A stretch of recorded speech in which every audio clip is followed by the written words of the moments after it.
Welcome to Beyond Birth Trauma, From Burden to Brilliance, where we uncover the powerful truth about your beginnings and how they've shaped your entire life.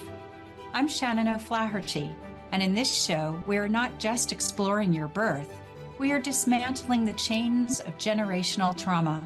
We're diving into the core of who you are, peeling back layers of inherited beliefs and behaviors that have held you back for far too long. This isn't just about understanding your past, it is about reclaiming your future. Get ready to break free. This is Beyond Birth Trauma, From Burden to Brilliance, and your transformation starts now. Hi, I'm Shannon O'Flaherty. Welcome everybody to Beyond Birth Trauma, From Burden to Brilliance. And today I'm so honored and excited to have Marlene Bumgarner here because this episode is all about Marlene's story of extreme resilience, resourcefulness, and pioneering organic food. Marlene is a lifelong educator, author, and advocate for wholesome living.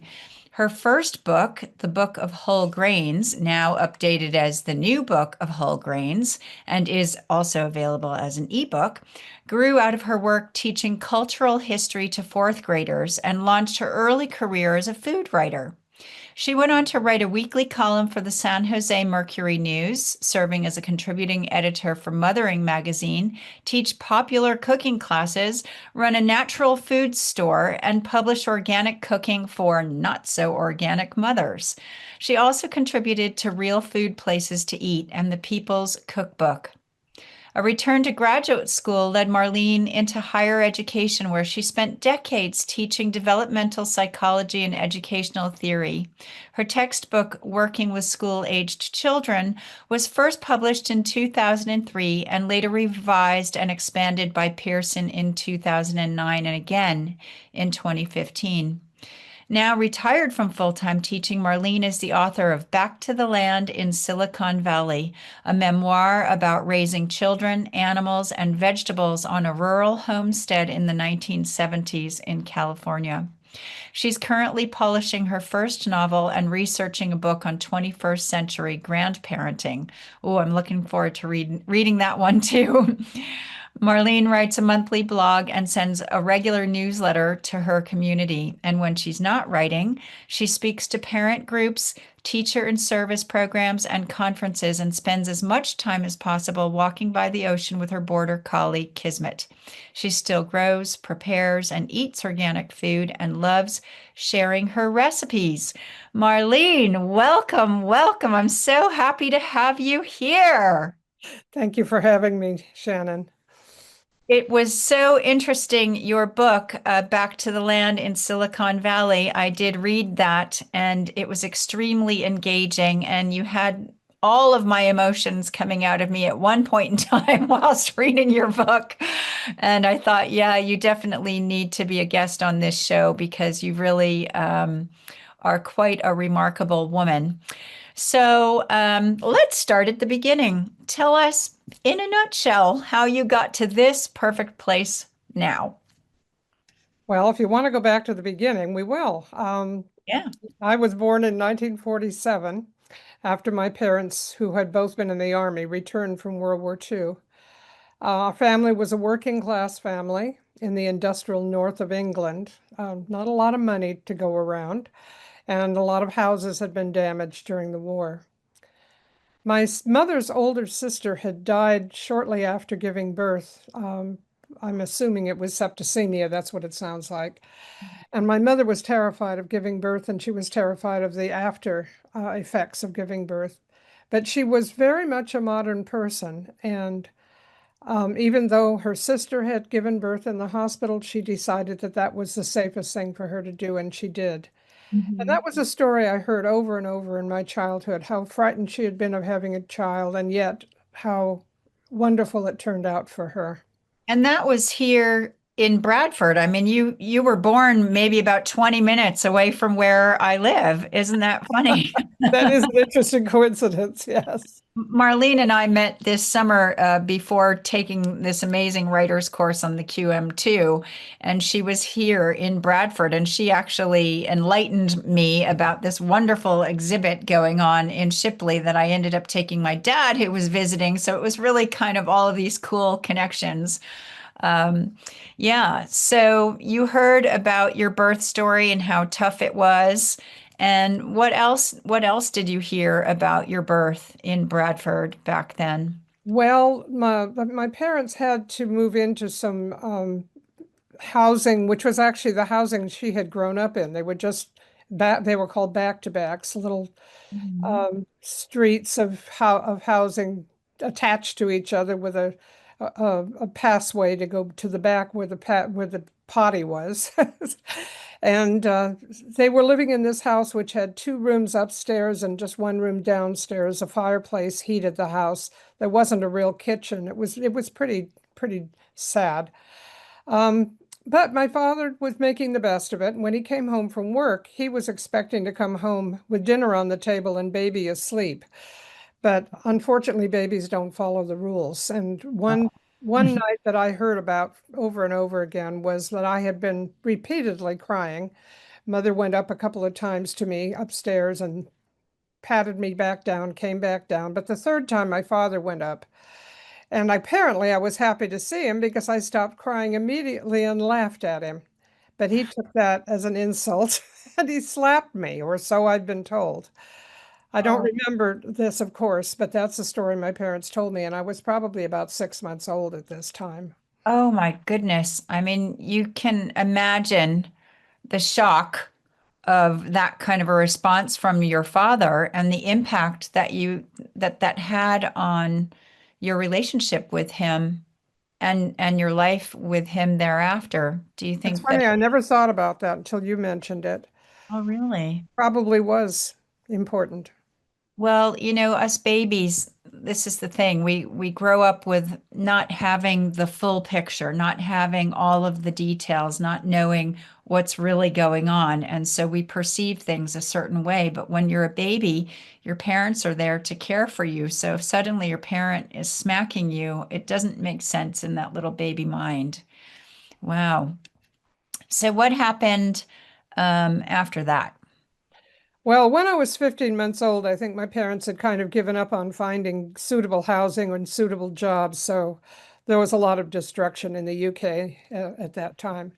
So they got on the ship Queen Elizabeth and took an Atlantic crossing, much like the one that you and I were just on, Wow. Hope the and seas were calmer. took me to New York and then down to Florida, where there was an aunt and uncle on a chicken farm. So they started our life in America on the East Coast. They eventually made their way to California, and that's where we lived from then on after. So, how did you feel about your dad growing up? Well, I think in the very earliest years, I was idolized. I know my mother used to curl my hair like Shirley Temple, and my father used to tell me stories about his childhood. We lived in apartments in San Francisco, over a period of time, two or three different apartments. And Mhm. Dad took me to the movies on Saturdays so Mom could clean. He and I always split an almond joy. So in other words, that period of time I remember very happily. Mhm. Once in a while, we would have what he called a silly half hour. I have no idea what motivated him to start it. We didn't have a schedule. It just once in a while it would just happen. And he would suddenly be down on all fours on the floor, be pretending to be a horse, and I would be riding on his back, or we would be chasing each other around the house and giggling. Um, and it was just great fun. I remember that period of time up until I was about 6 or 7 years of age, very happily. It's really good that in those early formative years that you have happy memories, not just you, but for anybody watching, whatever kind of strict or tough parent you may have had, if you have any kind of happy memories to hold on to, the children generally do because that's the parent that we want to have, right? Right. right. So, what happened after you moved to the States? And let's fast forward now. How did you meet John, your husband, who you spoke about in your book, Back to the Land at Silicon Valley?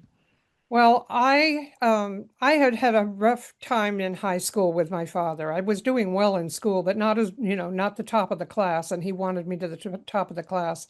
I Mm. wasn't very good at following the rules, and he clamped down a lot. I now know, or now I believe, he was trying to protect me from the world, but how a teenager views that sort of thing. I couldn't wait to get out of the house. So I was in my second year of community college studying data processing, which we would now call computer science.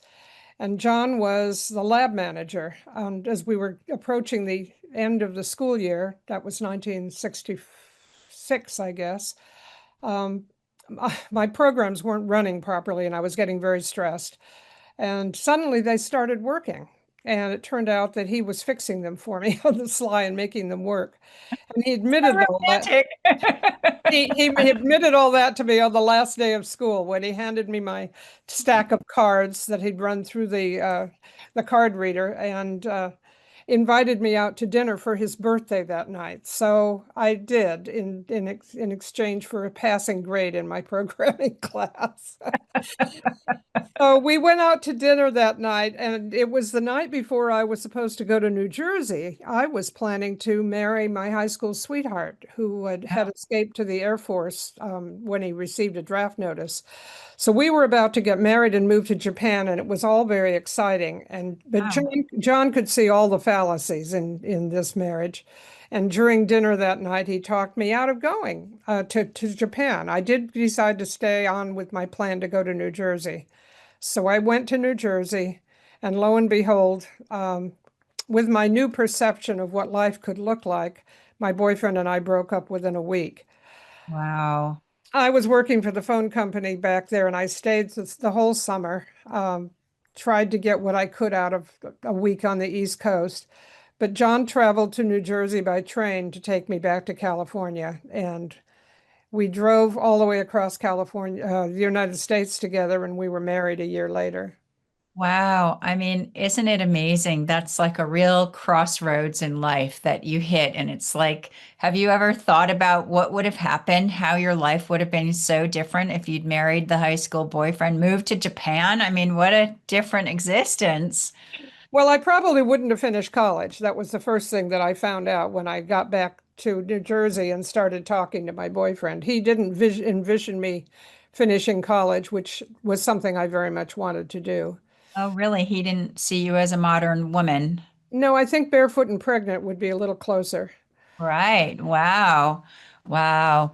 I mean, the really interesting thing, well, there were so many interesting things about your book, but I didn't know that the whole computer world had started so early because I didn't know, I didn't have any computer awareness until like the 90s, I think, a little late to the game, but absolutely fascinating.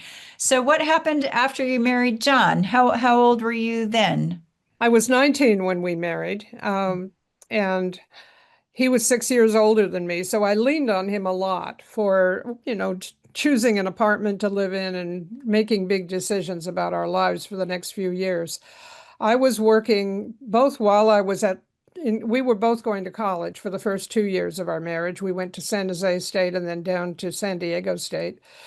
And I was working as a technical writer to support that so I could pay for my community college and my state college. And John was also working as a programmer. Um, but a few years after we were married, we had our first child, and I stopped working for a period. John bought me a subscription to Writer's Digest, which was kind of a how-to for beginning writers, told you where you could send your work and what they were looking for. And that was just such a happy time. I discovered I loved being a mother, and I was really enjoying learning how to be a writer. I started publishing articles in magazines, and after a while, I realized that that meant I was a freelance writer. That was a big, big word that I had never heard of before. And John gave me a lot of space to grow in. He knew he was a lot older than me. And as we both learned how to parent a child, he was often the one who would be walking Donia in the middle of the night when she had colic. He was often the one who'd be driving her around the block. I mean, he was a good father, and he was good to me during that period. Why did you name your daughter Donya? I had never heard that name before. We lived in New Mexico. That's another whole story. I had been given a master's uh, fellowship at San Diego State, and I was about to start working on my master's when a letter arrived that gave John a chance to start in a brand new astronomical program. He wanted to get a degree in astronomy. So we went to New Mexico instead of staying in San Diego. Mhm. And after a year in New Mexico, I became very fond of the place, but I also was pregnant. And John had a chance to spend 1 year in Washington, D.C., supporting some software from his company. So he came and picked me up, and I was crying as we passed the Doña Ana County line. And that's where Las Cruces was, where we were living. So So we decided to Donya, call her Doña. She's named for a county. because I thought that Donya it means something, doesn't it? It's actually a title. It kind of means lady. Yeah, yeah, that's what I thought. Yeah, Well, we cool. used to call her little lady when she was littler. Ah, so Marlene, you hadn't lived on the land yet then. No, Yeah. at that point we were perfectly normal people who had been buying and selling houses and, spending a lot of money on decorating our houses and on mowing our lawns and fertilizing our lawns and all of those things, giving dinner parties, attending dinner parties. We Perfectly were normal people, how you very say. normal 60s, early 70s people. Then we returned to California at the end of that year. We had a year in the country's capital, Mhm. and we moved back to California and discovered that on the way east, each time we bought a house, it was worth less. Uh, so when we turned around and went back to California, we didn't have enough money to buy a California house. The prices had gone up and our cash had gone down. Right. So homesteading seemed like it's such an easy solution. We had some friends who wanted to buy a piece of property. They offered to split it with us, and they moved into a school bus. We moved into a little, well, I guess it was about a 25-foot trailer that we borrowed from John's parents. And Wow. our plan was to live on the land, raise our own food, and save money so we could either build a house or buy a house. Easy, right? Oh, Easy. it was a 10-year plan at the longest. So, one of the early incidents of you living on the land, a goat died on your property, and you all had to hang it up and skin it quickly so that it wouldn't go to waste. I was absolutely cringing when this happened. I thought, yeah, that would be my end of living on the land, I think, for me. And you really learned on the job how to survive and how to make everything work, didn't you? Well, you did, and you kind of had to. When you had goats making their tinkly braying noises at 5 o'clock in the morning, you learned that you had to get up at 5 o'clock in the morning to go milk them. And the chickens were ready to come out about that time. And so we had a pretty active morning each day before breakfast. And so you didn't know about any of this before you moved onto the land? No, John and I were totally, what I would say was we were motivated by books we had read, people we'd heard about, but we didn't know anything. Fortunately, we had a land partner who had grown up on a farm. But even so, she couldn't know everything. And we had to learn a lot from her and just from life. So what was the main when you moved there? Did you question your sanity? No, no, no. We were having a good time right up until we'd been there until the following June. We moved in during the rainy season in September, I think, or October. And we had a rainy, muddy winter, but we were still enjoying ourselves. And then the weather got good, and the Miner's lettuce came up, and the lupins came up, and the place was gorgeous. And we went into June, thinking this was going to work out really well. We were very happy. Wow. And so, how did you know where to go find all of the land stuff that you needed, from building fences to feeding chickens? I mean, I wouldn't even know what a chicken ate. Well, there were big feed stores in Morgan Hill, which is the closest town to where we were living. And we got a lot of help from the Squarey brothers and the other people who had been farming in this area for a very long time. There was a club that met, I can't think of the name of it right now, that farmers all went to, the Grange. And you could go to lectures and and you could ask people, we have some goats and their feet are starting to look funny. Do you know somebody who cuts goat feet? Or could teach us how to cut goat feet, that I, kind of thing. I didn't even know goats needed their feet cut. Like, They need them trimming just like horses do. wow, wow. But we And didn't know that either wow. till our goats started limping. And so in your book, I think it starts with you telling your granddaughter about the time you learned to build a fence. Yeah, yeah, that was an interesting situation. We had some two horses that lived on the piece of property below us, and the man who owned them was not very good at keeping them locked up. So we would often come home to the property from wherever we'd been, from work or whatever, school, and find the horses grazing in our area. And they were eating our plants, they were breaking down our fences. We were asking the owner for help, and we weren't getting any. And so one day I came home by myself. Everybody else was away from the property for one reason or another. They weren't planning to be back until after dark. And the horses were right on our piece of property, and they were eating my house plants that I had brought with me from ordinary life. And I think it just hit a nerve.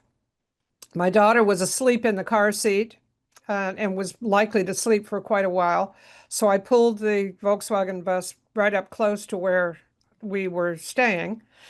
And I started getting fence wood together, and I got the hole digger together. It's a tool that you use by squeezing it like this, and you dig a hole for A fence post. post hole digger. That's what it's called. And I started putting holes in the ground and putting posts into them, and worked my way down a considerable distance before my husband showed up that night. And we finished the fence over the weekend. But that was really the beginning for me of learning that if I had a problem on the land, such as the horses, and I couldn't get somebody else to solve it, it was my turn to learn how to solve it. Until that moment, I'd been kind of the person who made the soup and the homemade bread and planted gardens, and I really didn't have a very big role in the property. Mhm. And now I became an active member. I began to learn, and I got some help from the others, and we finished that fence, and I did a good deal of it.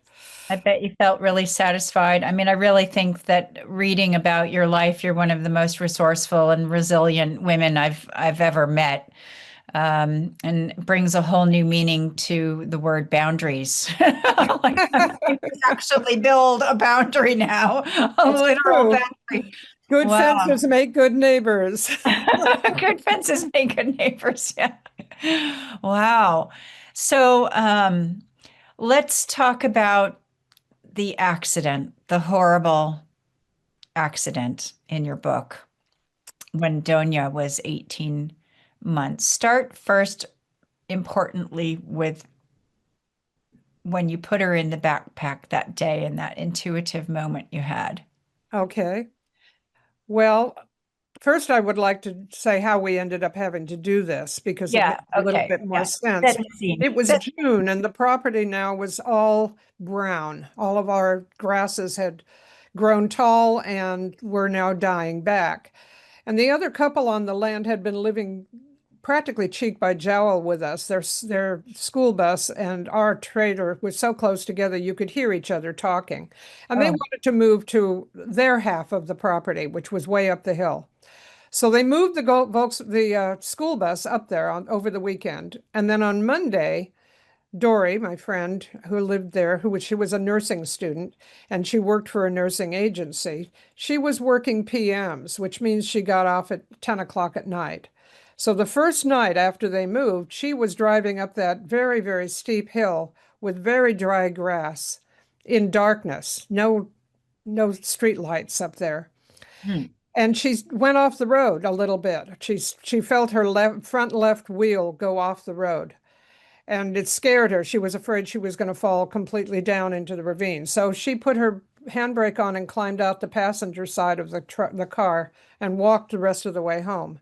The next morning, our partners hitched two four-wheel drives together and backed down from the top of the hill and hooked each of the two trucks up to the car.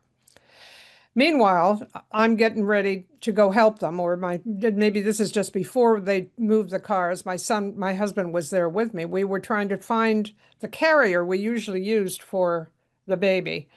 It was just a cloth carrier called a Snuggly. We couldn't find it. We just couldn't figure out where it had gone. So he handed me his backpack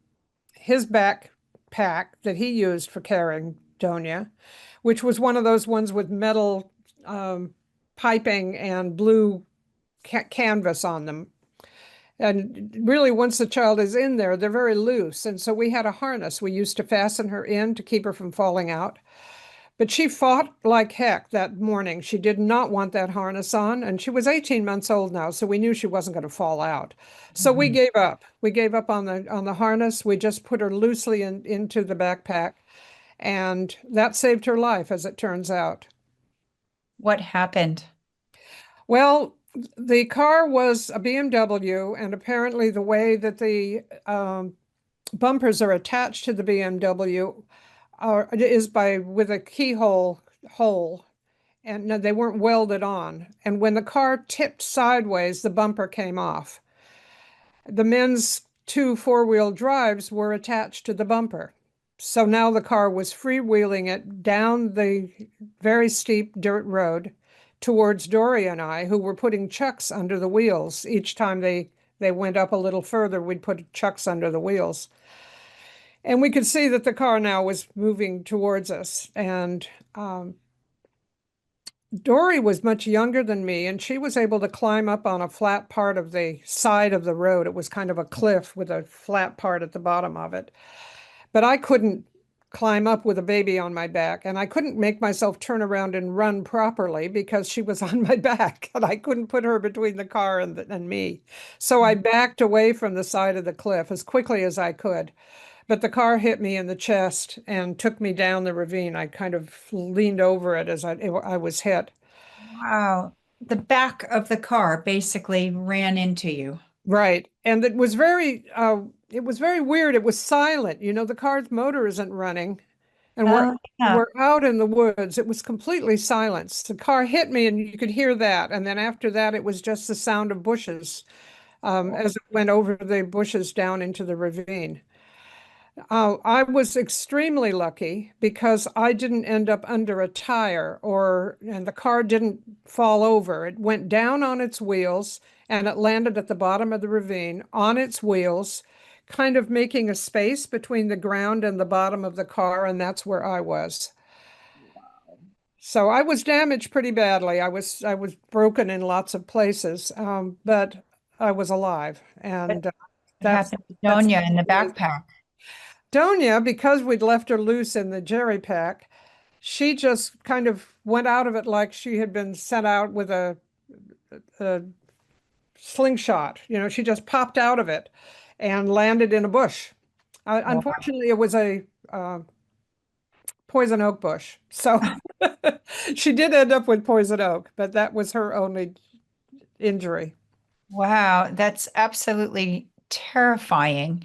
And so you're in the bottom of the ravine under the car, still alive. And what happened? What happened next? Well, sometimes things don't happen in the way they seem like they should. Thinking about it later, we all felt like we had made some really bad decisions. I mean, the first bad decision was to tow the car ourselves. But now we had Dory running down the road to make the phone call. Dory was the nursing student. She probably could have offered me a better first aid than the two men could. My husband could have provided first aid because he'd been in the Air Force, but he was up there with the baby at the top of the hill. So Dory's husband, John, who had never been in the service and had never taken a first aid class, came running down the hill to sit with me. And he sat with me and talked to me until the paramedics got there, which was over an hour. So that was kind of strange that we did that, but that's what we did. Dory came back and sat with me also. And of course, at some point, they told me that Donia was okay, which made all the difference in the world. Yeah, you could kind of calm down. But were you impaled by something in that? Yes, I had a punctured lung. There was a branch that went right into my lung. And Wow. so it was very hard for me to breathe. And my husband tried to teach the two youngsters who were with me how to do what he called choo-choo breathing, because we had both been through childbirth classes, and he knew that trying to keep my lung from working too hard was the best thing we could do for it. So I can't even imagine it, but apparently somehow with John down at the bottom of the hill with me and my husband, the other John, up at the top of the hill with the baby, he was shouting down to the we always called that John Quincy, down to Quincy. He was shouting down to him instructions for how to get me to do choo-choo breathing. It's so weird how what you do when you're in shock, right? Like, That so correct? yeah, your Yeah. girlfriend probably should have come down because she was a nursing to all of these things. But when you're in shock, you just run and do whatever the first thing is that happens, I guess. Um, and so then you went into hospital for quite some time in a body cast. Not really a body cast, but a cast that covered from my hip to my feet and another cast on my arm. I was pretty unable to move around or anything. I couldn't use a walker and I couldn't use crutches for quite some time, over a month. I wasn't able because of the back injury. Wow. So I had a punctured lung and I had a punctured spleen and lots of orthopedic injuries. And so what happened to Donia during this time? Because were you still breastfeeding her when this happened? I was still breastfeeding her. Um, So immediate weaning of breastfeeding. No Exactly. weaning. There was no weaning whatsoever there. It just was over. My parents stepped forward and offered to take her, and it seemed like probably the best choice. I didn't have anything to do with that choice. It all happened while I was still in intensive care. But they took her home, and my husband visited them and tried to sleep there as many nights as I could. But my parents and John didn't get along well, and Donia was so traumatized that when he tried to comfort her, she would scream. And he became rather traumatized about that. So it was a difficult situation. I think my parents gave her very good care, but John didn't get to spend as much time with her as he would have liked to. But the distances were really hard. You know, we were living in Morgan Hill. The hospital was further south in Gilroy. My husband lived in Mountain View at that time. I mean, he lived isn't the right word. He stayed in Mountain View with his mother while I was in the hospital. And my parents lived further north even than that in Belmont, up the peninsula. So the distances between John driving from work to see me in the hospital, which was south and about 60 miles, or to see his daughter, which was north about 50 miles, he had to make a choice each day about what he did. I mean, when some kind of tragedy happens, when shock happens, basically, any kind of shock, whether it happens to you or whether you witness it or whether you're affected by it, shock and trauma goes into our very cellular structure and it stays there until it's released. And oftentimes we're all growing up with like contracted shock and trauma deep within us. And your baby, Donya, wouldn't have understood why she could no longer breastfeed or even see you, right? Because no children allowed in the hospital. That's what the rules were in those days, yes. Crazy. I don't think that that would happen now. I really don't. Um, and your friends snuck her in a bag, though, didn't they? Yes. There was one day when John visited and he brought Quincy and Dory with him, and they had a grocery bag, and there were flowers peeking out of the top of the grocery bag. So I guess nobody paid much attention to it. But when they got in my room and took the flowers out of the bag, there was Donia sitting in the bottom of the bag, looking very cute. Wow. She understood somehow that this was kind of a joke, and so she was very pleasant, very happy. She climbed into my arms, and we had a nice huggle fest. When the nurse came in and discovered that she was there, she just turned around and walked back out again, which was very nice of her. See that. And so, how you were in the hospital for 3 months? 12 weeks, yeah. Wow. And then you moved, you didn't go back to the land after that? No, it was very clear to everybody except me that I couldn't go back to the land right away. So they had made provisions for that while I was in the hospital. Um, my husband's parents bought a house in Morgan Hill. There were very few available. I think he said there were 3 houses for sale at that time in all of Morgan Hill, and that was a problem that continued in Morgan Hill. They had a housing shortage for over a decade, but they bought the cheapest house they could, and then that way we were able to rent it back from them, and I was able to move into a house which was on the ground floor, and my wheelchair could be moved over the entryway and so forth. It was relatively accessible. Hmm. But And so, for quite a number of months, I wasn't able to lift Donia because of the back injury. Um, I mean, has that impacted your relationship with her? well, I think it probably has. When she was very little, she was angry, and that was certainly understandable. She was angry. She was angry because I wasn't picking her up, but that I couldn't take care of her, that I couldn't nurse her. Um, we had to take her crib down because I couldn't put her into it. And we had a mattress on the floor. But of course, if she wanted to get up from the mattress on the floor, and she was a 2-year-old, she just would get up. So putting her to bed at night became very, very difficult. And John often wasn't home at night. He worked late, and frequently didn't come home until after I had finally managed to get her to sleep. Most of the time, I just brought her into bed with me because I couldn't figure out anything else to do. And she'd always slept with us when she was tiny. Mhm. But Yeah. when she grew up, she seemed fine. And she had what I would consider a normal childhood and normal adolescence. Mhm. Um, but she has told me that there have been times in her life when she's felt abandoned. And we've always had a somewhat fractious relationship compared to my other children. But, she's an artist. I'm an artist.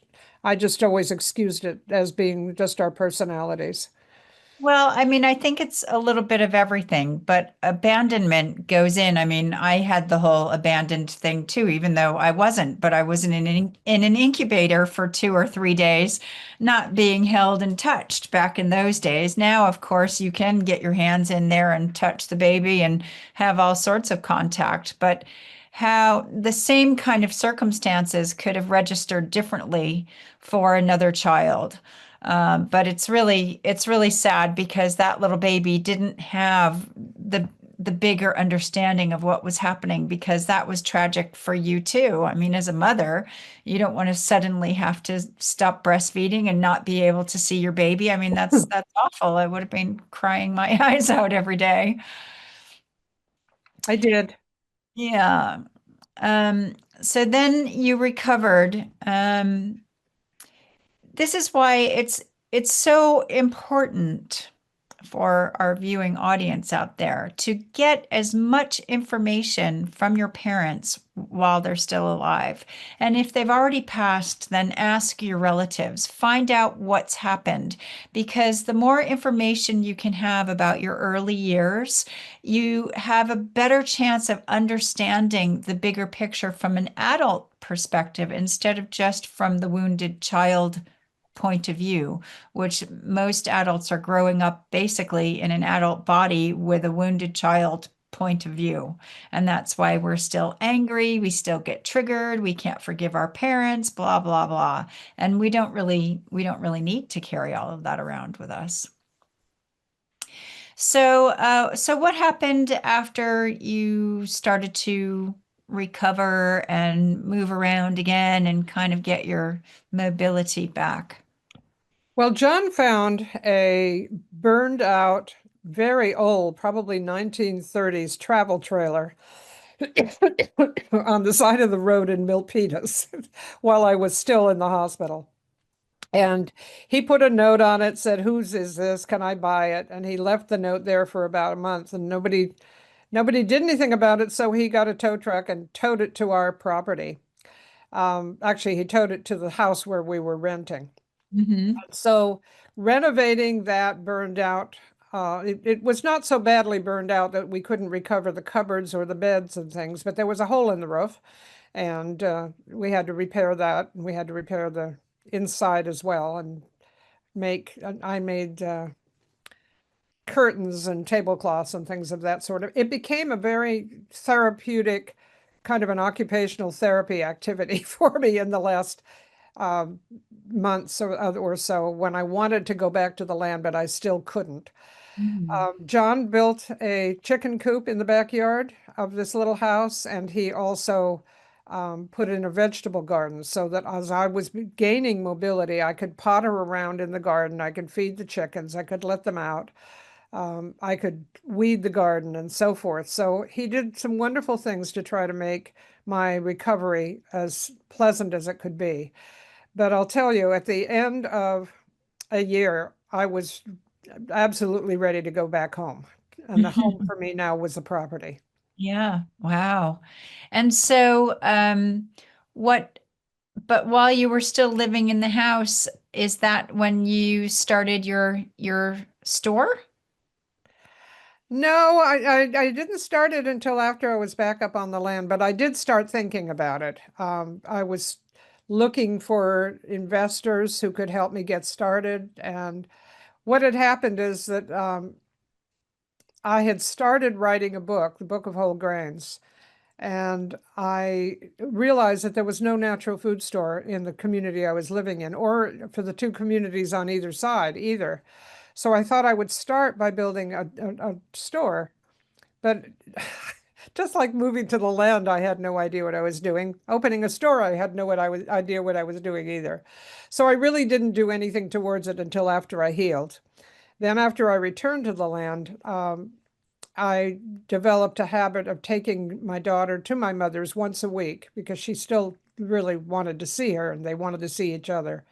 And then I would go to a natural food store in Mountain View that had agreed to let me volunteer there in exchange for learning the ropes.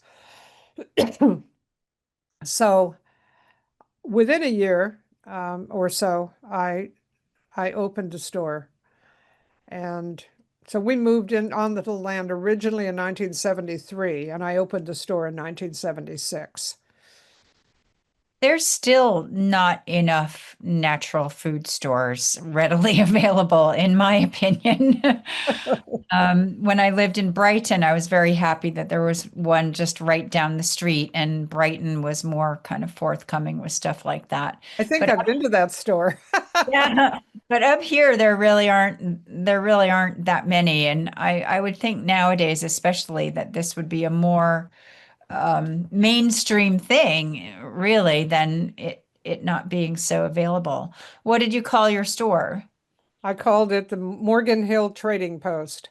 I kind of had in mind that there would be also lots of things to buy that were not food that people could use in their attempt to live on the land. There were lots and lots of people doing the same thing we were, and they needed kerosene lanterns and they needed tools to help them build, and they needed a variety of appliances that you could operate without electricity. Coffee grinders, for example, and peanut butter grinders and grain grinders for that matter. So were these like, I mean, you said a lot of people doing this. Is this what people referred to as hippie communes really back in the 70s? I think so. And I think that hippie was an overused term. People called us hippies too. Um, but the two men both went to work every day as engineers, as computer programmers, and Hippie engineers. Dory was studying to be a nurse, and I was studying to be a teacher. So I don't know if that fits the general perception of what a hippie is, but people called us hippies anyway. Probably because I Because had long hair and dangly earrings, and our men had didn't shave, and they had long hair too. long hair, dangly earrings, but I'm not living off the land. No, I love my Mod Cons. Um, so so when you opened the food store, that was a wonderful time also, and you felt confident, you felt satisfied, you were earning money, you had another kind of independence that you hadn't had before then. Absolutely. I loved it. I joined the Chamber of Commerce and I joined the Rotary Club and I was part of the business community. I was part of the group of people who were trying to figure out how to be able to communicate between the different businesses in town when some kind of a counterfeit bill showed up. I was working with the kids in the community to stop doing graffiti and start smashing boxes for me, which I paid them for. And there were just so many outlets that came out of running the store, and I met so many people, and my children were welcome there. And it was just a lovely time. I really did enjoy it. I mean, this is back in the days when if you were communicating with the masses, then you were stuffing envelopes and sending out hundreds of mailings of things because no, Oh, you've been in my house. Yes, that's right. My children learned how to fold letters in three parts and put them in an envelope very early. yeah.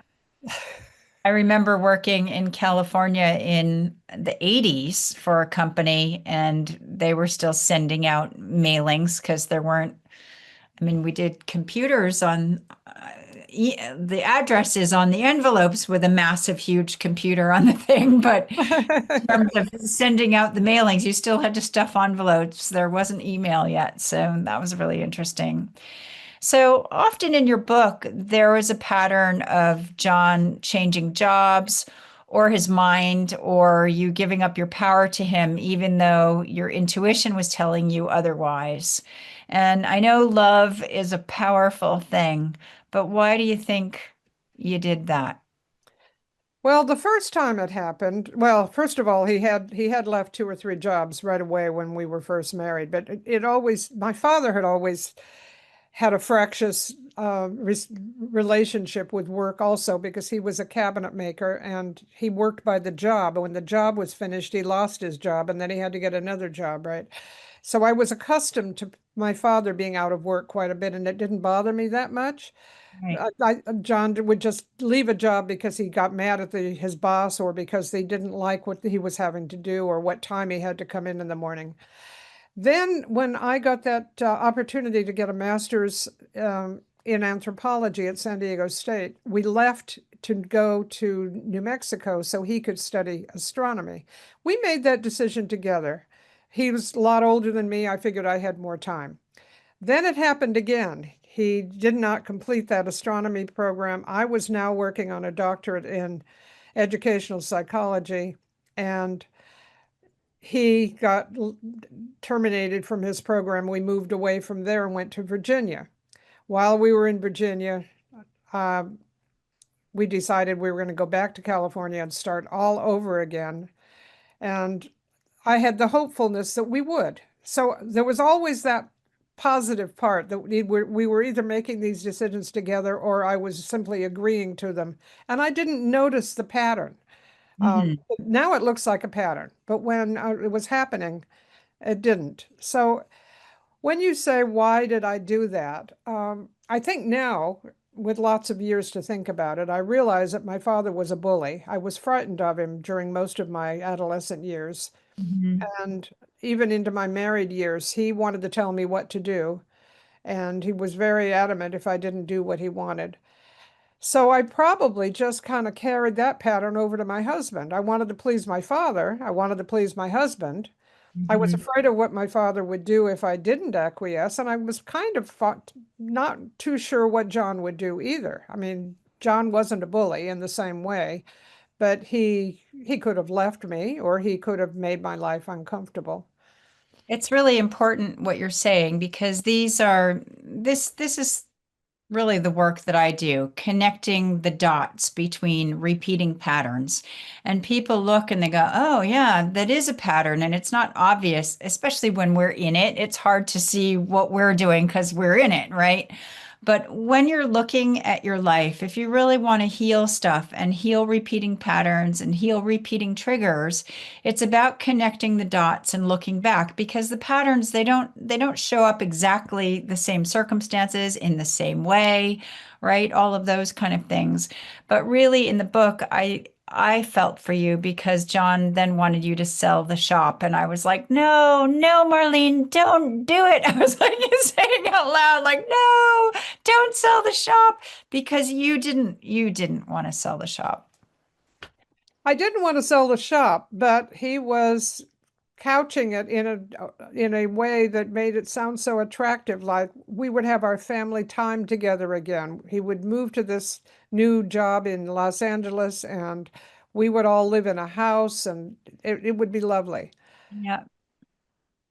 It's really important to, I mean, it's a perfect example of how we quietly repeat our patterns from childhood, give up our power to people when inside we know what we want, but because we want to believe the dream, we want to stick with the person, whatever. But this can sometimes backfire or build up resentment, or secretly we can be suppressing things. So it's a really good example of how this plays out in our life through our whole life if you don't understand what's happening down in the first place. It's really amazing. Your story is absolutely amazing. I think we're getting pretty close to the end. So just to wrap up, um, so then you sold the store, and then what happened? He quit the job, Oh. and then he was back on the land again, and now he was unemployed. And so did you eventually leave that marriage? I did. I did eventually leave that marriage. Mhm. And then and what about with your dad?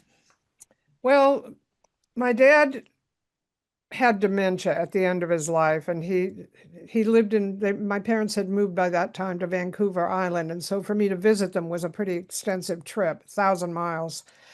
Um, but towards the very end of his life, the bullying returned. I think there had been a period of time when we had kind of found a truce, but the dementia took over, and he was paranoid, and he was worried that he and my mother were going to somehow be abandoned. He wanted me to move up to Vancouver Island and help him. Um, and he laid on guilt all the way to the end, I have to say that. But I helped them get into some housing that I thought was safe for them, and my mother was actually quite happy there. He was not, and he died very shortly after they moved into the housing. But he was 92. Mhm. Good innings, as they say in Bradford. Um, it took me a long time to kind of come to terms with the fact that my father and I had not had a lovely ending, Mhm. but um, I've come to terms with it. It's who he was and who I was and where we were at the time. I think that most kids want to please their parents to some degree. It's a survival mechanism, absolutely. Um, my dad was the one who gave me comfort, so my motivation to please him still had the wanted to please dad, but it came from a different motivation than yours. So our motivating factor for doing something can be vastly different, but the end result is that I want to please this person, and then we end up giving up our power to men. It's really fascinating. Well, for me, it's really fascinating. Of course, I love this work. So let's just do some downloads real quick.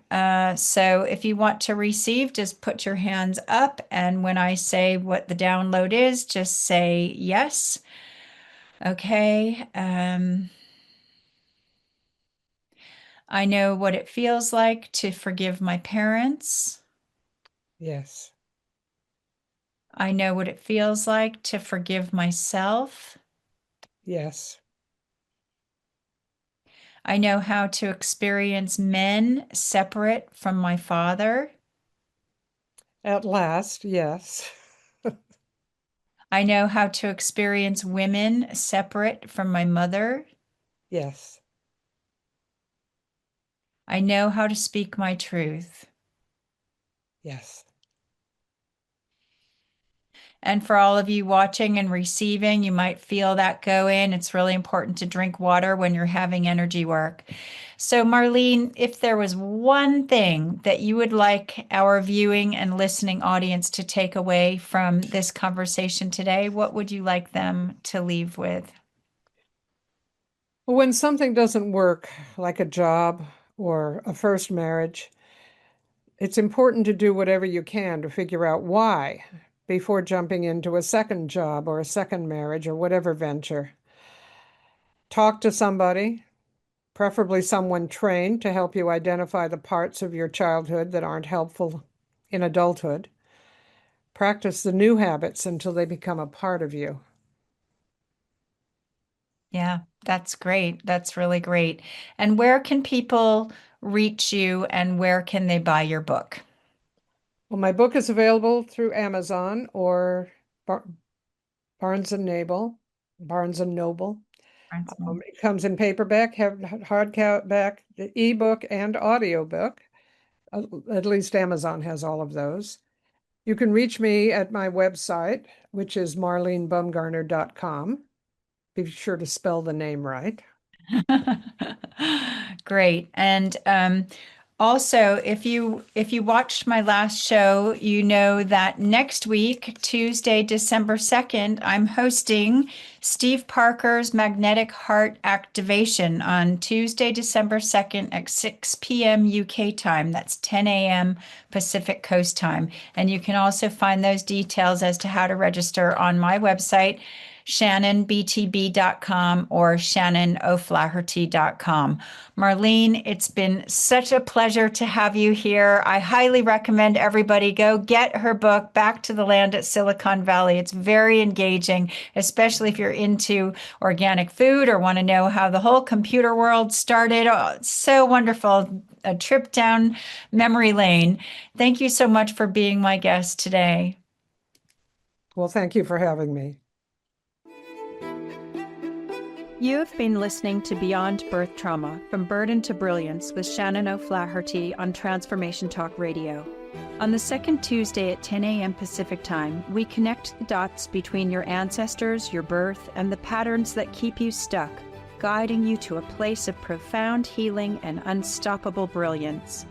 By examining and healing your cellular imprint from birth of how you perceive and respond to the world and the challenges that are created in your day-to-day life, we can begin to heal and live more balanced and fulfilling lives. For more information, visit shannonbtb.com.